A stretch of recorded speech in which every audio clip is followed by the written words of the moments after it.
Allez. Alors, qui veut essayer là? Peut-être Gao, tiens. Hop, regarde, t'es accroché. Première petite prise de contact avec le harnais, directement lié au bonhomme, avec un élastique, comme ça amortit un peu les chocs parce qu'il n'est pas trop habitué au début. Ça lui permet de s'habituer à avoir quelque chose qui le retient. Et comme ça, première sortie en traîneau, il va pouvoir plonger dans le harnais et partir avec les copains. On apprend aux jeunes chiens, ça leur apprend un petit peu le contact, ça permet de leur apprendre leur nom aussi, hein, comme ça Gao, il comprend bien que c'est lui, Gao. Alors c'est pas forcément idéal de faire ça avec toute la bande parce qu'ils sont dissipés, mais bon. Ils sentent, ils se démêlent, ils commencent à prendre les premiers réflexes, comme ça quand on les met au traîneau, après ça part presque tout seul. Allez go, allez go, allez go, allez go.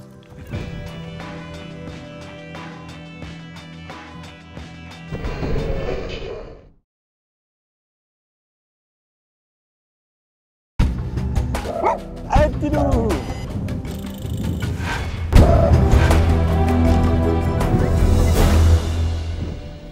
C'est bien avec la petite pluie, là, il y a un petit peu de fraîcheur dans l'air. Pour l'instant, il faut qu'ils prennent du plaisir, qu'ils se musclent, qu'ils apprennent doucement. Et là, c'est ce qu'ils sont en train de faire. T'as vu cette belle allure, là? Nickel. Regarde ce grand trot qui prend Taran, là. Ça avance, ça. Regarde la différence entre Taran qui est au grand trot, puis les petits jeunes qui sont encore à un galop qui les fatigue, là. Il faut qu'il y ait 300-400 km au compteur, qu'ils apprennent le code de la route avant qu'on leur donne leur permis de conduire, si je puis dire. Bon, on sait déjà que Buck, il risque pas de faire partie de ceux qui vont faire des études supérieures, mais Gao, ça m'étonnerait qu'il termine pas dans ceux qui vont figurer parmi les chiens de tête. Allez, allez!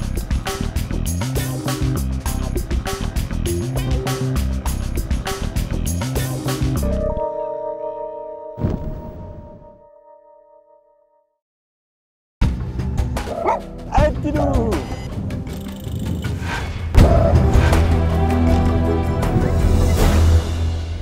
Parti. Une balade pour un chat. Tu vas aimer. Alors là, on a pris Gao avec Taran donc en tête. Taran comme professeur, Tagish et Buck en wheel. Et les chiens de wheel, c'est les tracteurs, c'est eux qui décollent le traîneau. Là, aujourd'hui, ce sera une trottinette. Buck! Allez! Allez! Ok, devant Taran. Allez, devant. Allez, c'est bien mon Gao. Allez. Ouais. Excellent Gao. C'est bien mon petit Buck. C'est bien Buck ça. Tu vois Taran. Tu as une relève. Allez. C'est bien les chiens. Oh. Ils se déshydratent là. Ils ont chaud donc ils prennent de la neige pour essayer de baisser leur température. C'est bien Gao. Futur champion toi.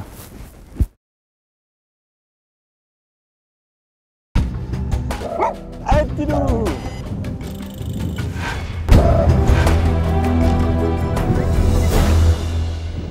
Allez, chien devant. J. Allez, devant.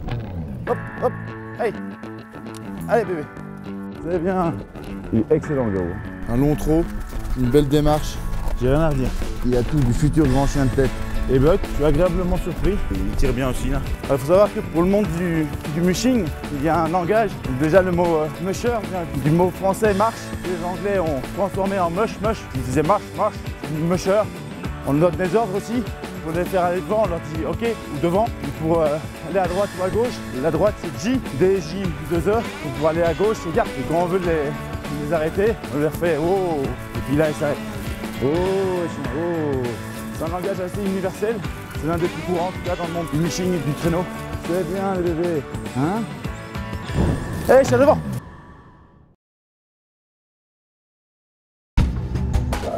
Allez petit loup!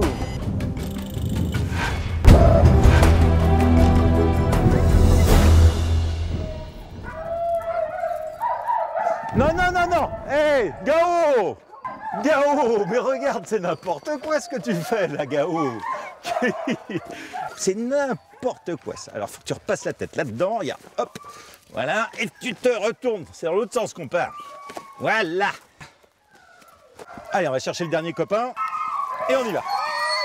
Alors là, on a Gao et Buck. Je sais pas trop comment ça va fonctionner, ça. Qu'est-ce que ça va donner, ça? Ça va être un peu emmêlé. Mais c'est bien qu'ils s'en mêlent, parce qu'ils comprennent qu'il ne faut pas faire n'importe quoi. Donc, il faut juste doser pour qu'ils soient suffisamment emmêlés pour qu'ils comprennent qu'il ne faut pas l'être, mais pas trop pour pas que ça les gonfle non plus trop. Allez! Allez! Pilou!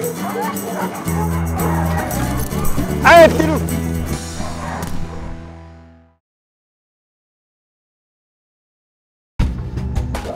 Allez, petit loup!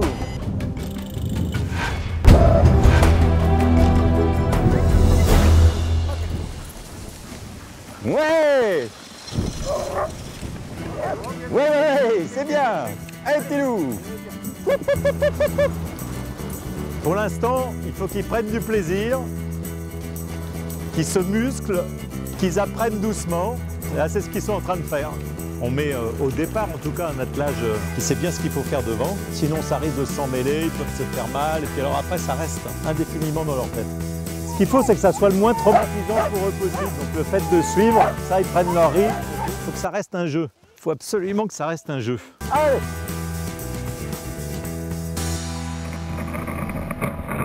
Oh là là, là on va démêler tout ça parce que là c'est n'importe quoi là. Normalement un attelage parfaitement rodé, quand tu t'arrêtes, c'est pas ça là. Regarde, regarde, regarde ça, c'est tout en...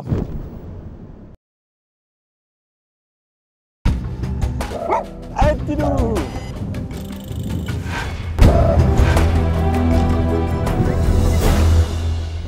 En course, en expédition, toutes les 2 heures à peu près, on fait un petit arrêt comme ça qui dure à peine 2 minutes. Ça permet déjà, comme les chiens restent sur place, de voir s'il n'y a pas le moins de petits soucis de pattes, s'il y a le moins de petites coupures, parce que la neige est très abrasive quand il fait froid. Puis en même temps, c'est un petit moment sympa. Ils peuvent rigoler, ils peuvent se retourner, ils aiment bien aussi, ça les délie un peu, quoi. Qu'est-ce que j'ai dans la poche là? S'il fait moins 50 et qu'on fait 150 km dans la journée, ce qui est le cas sur des grandes courses de chiens de traîneau, il leur faut une telle dose de calories que 2 repas par jour ne suffisent pas. Donc il faut en plus de ça leur apporter ce qu'on appelle des barres énergétiques. Hop! Les chiens d'une part ils savent qu'il y a ce petit arrêt et quand j'oublie, au bout de 2 heures les chiens ils me rappellent « Papa là, casse-croûte !» On va repartir maintenant les petits loups.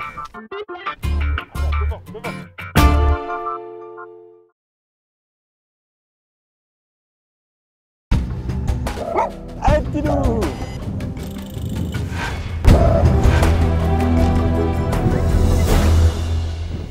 Allez, devant, devant. Yap, yap, yap. Viens mon gros, viens. Allez. Bon, il a du mal avec les petits derrière qu'il faut que les cons. Il y a 3 anciens, 5 jeunes. C'est un peu plus sa pagaille, ça se chamaille. Mais enfin, je trouve qu'ils sont bien débrouillés ce matin. Ça va faire des bonnes équipes, ça. Alors, Buck. Buck, lui, dès qu'on va commencer à faire plus de kilomètres, je sens que ça va pas suivre. Hein. Tu seras sûrement un bon chien de traîneau, mais de là à être un grand sportif. Il est bien là. Ce que j'espère, c'est qu'ils vont prendre encore 1 ou 2 cm en hauteur, qu'ils montent un peu. Et t'as fini d'aboyer comme ça, Gao. En fait, là, ils sont complètement excités par leur sortie, quoi. Ils sont pas habitués, tu vois. Le harnais, attaché derrière, attaché devant. Oh, les voix de caniche.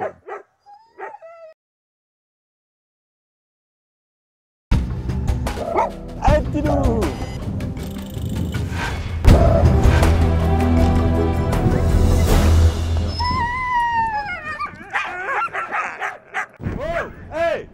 On peut parler 2 secondes, oui. On s'entend plus. Faut se coucher tôt, les petits, hein. Pas de télévision ce soir, hein.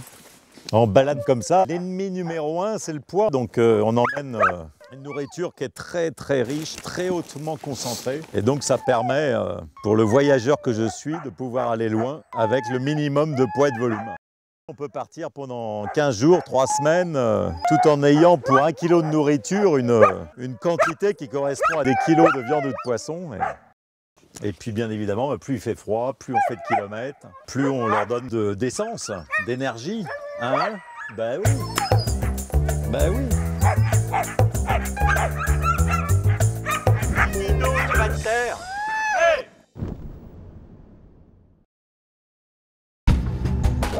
Allez, petit loup!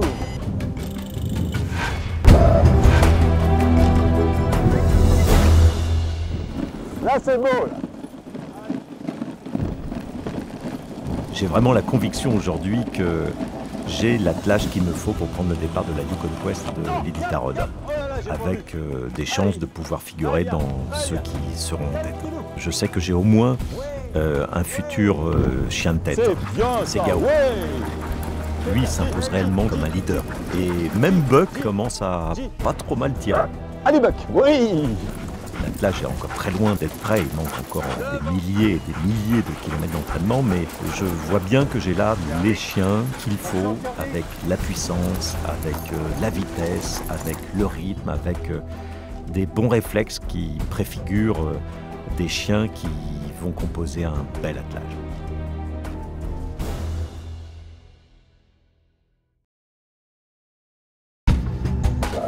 Allez, petit loup!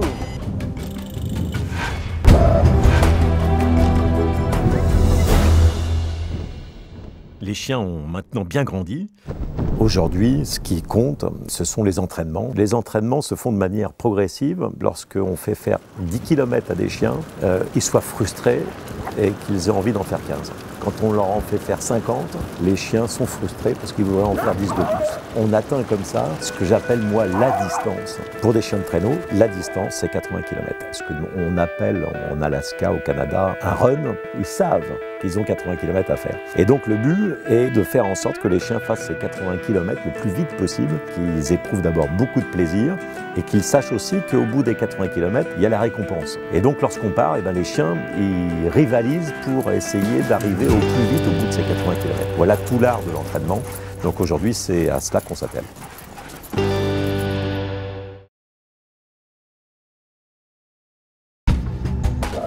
Allez, petit loup!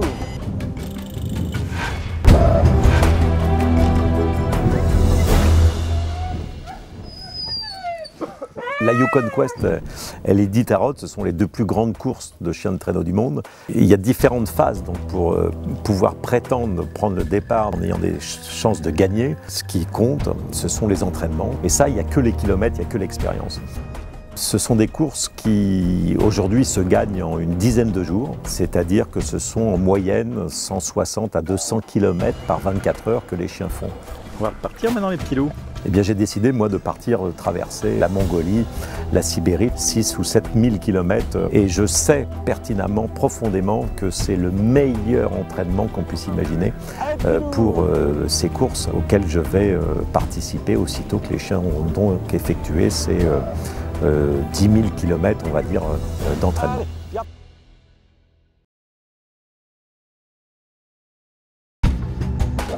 Allez, petit loup!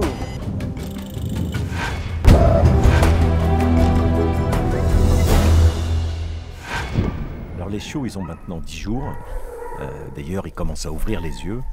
Et pour l'instant, bon, ils passent le plus clair de leur temps, roulés dans la paille, bien au chaud, isolés du froid contre leur maman.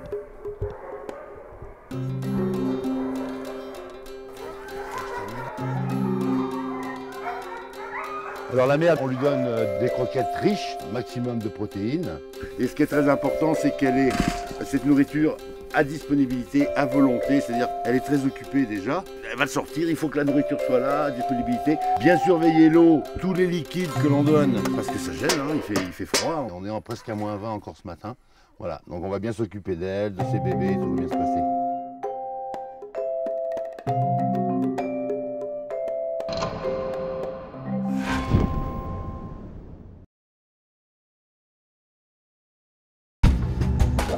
Allez, petit loup!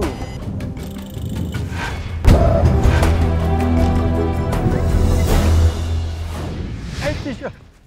Alors nos chiens, c'est un petit peu dynastique, quoi. Et ça, c'est notre petit plaisir avec elle, de refaire vivre, en fait, au travers des chiens d'aujourd'hui, l'histoire Des anciens, des premiers. On préfère attendre de voir des caractères avant de leur donner des noms. Tu vois, là, il y en a un déjà, c'est sûr, il sera pas terrible. Le petit noir, là. Il a toujours été tout petit, il a pris des branlées tout le temps. Lui, on peut l'appeler Buck. C'était un de mes chats qui était une catastrophe. À chaque fois qu'il y avait une connerie, qu'il y avait une bagarre, il était dedans. On comprenait rien. On partait comme ça, il partait comme ça, quoi. C'était une catastrophe. Il a un petit galop de caniche, là, quoi, j'exagère, mais regarde, lui, il a une belle foulée, là, il monte. On voit super bien la différence, là. Et Buck, il est où? Buck!